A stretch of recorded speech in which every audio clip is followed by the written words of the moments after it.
The last 10 years has seen the rise of a new kind of crime drama, where science is the star.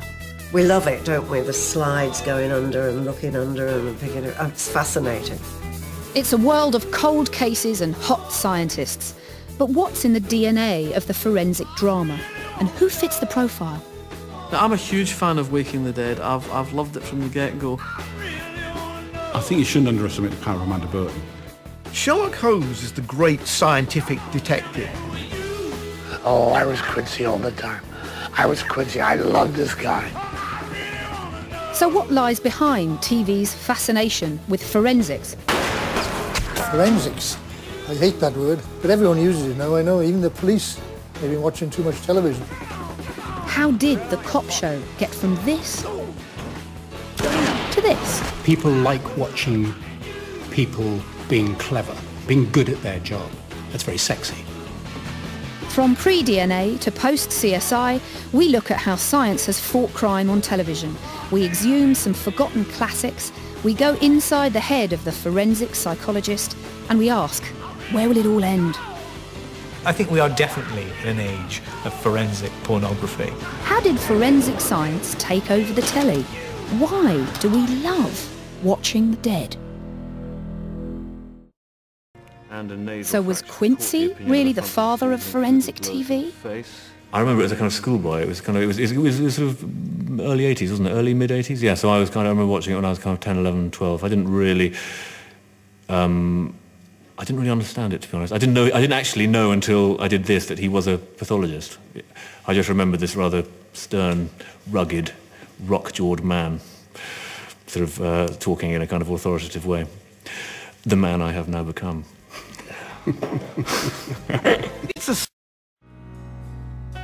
British TV needed a eureka moment, and in 1996 we got one. Here at last was a pathologist who could solve murders.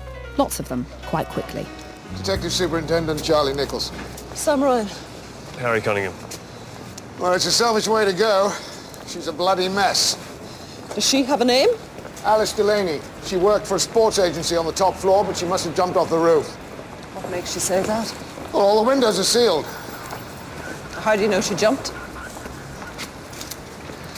That's why you're here, Professor Ryan. To tell me different.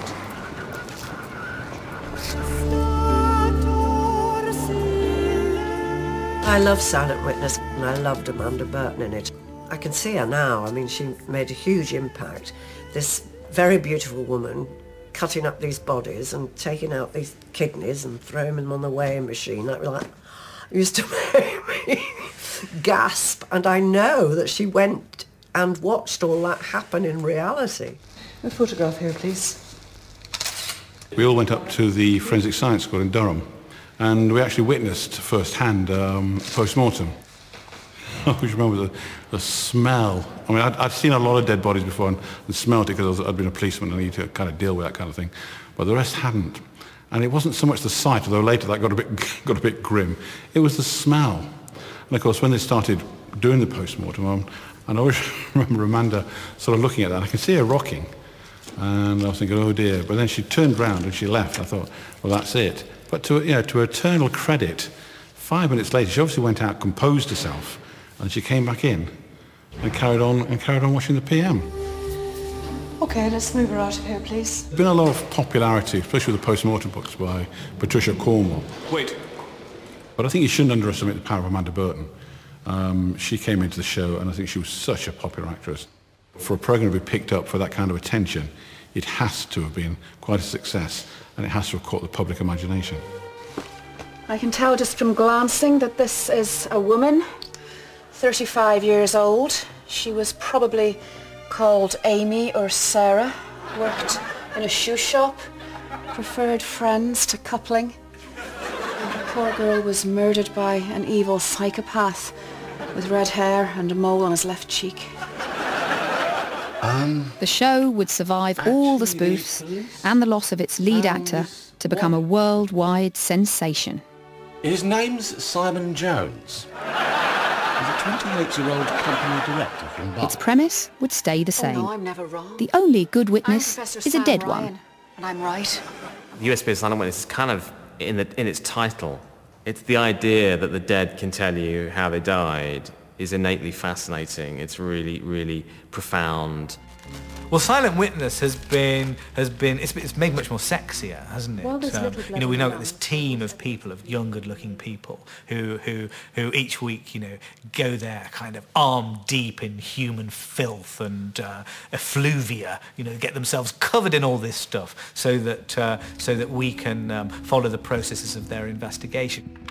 But as the series moves on, the writers of it are clearly having to think harder about how these figures are going to be permitted to wander into these plots and invent kind of dramatic devices for them to go into areas of a crime investigation into which their real-life counterparts would not be allowed to wander.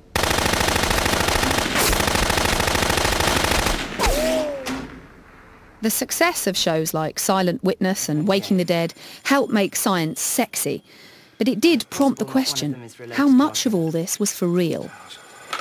Getting the DNA result back the next day, or getting the toxicology back. I used to be lucky to get it back in 6 weeks when I was working. You've got to bear in mind that we're an entertainment industry. We don't make documentaries, you know, we make dramas.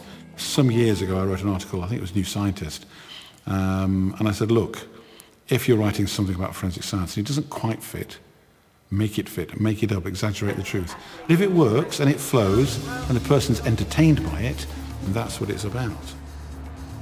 The other thing, of course, is that the pathologist would interfere or get involved in the investigation. No way. I mean, I don't want to cast any stones, but, you know, Silent Witness with Amanda Burton. She used to go into the prison and sort of interrogate the suspects. And all that bloody nonsense, sorry my language, but it just can't happen. That gets levelled at us a lot.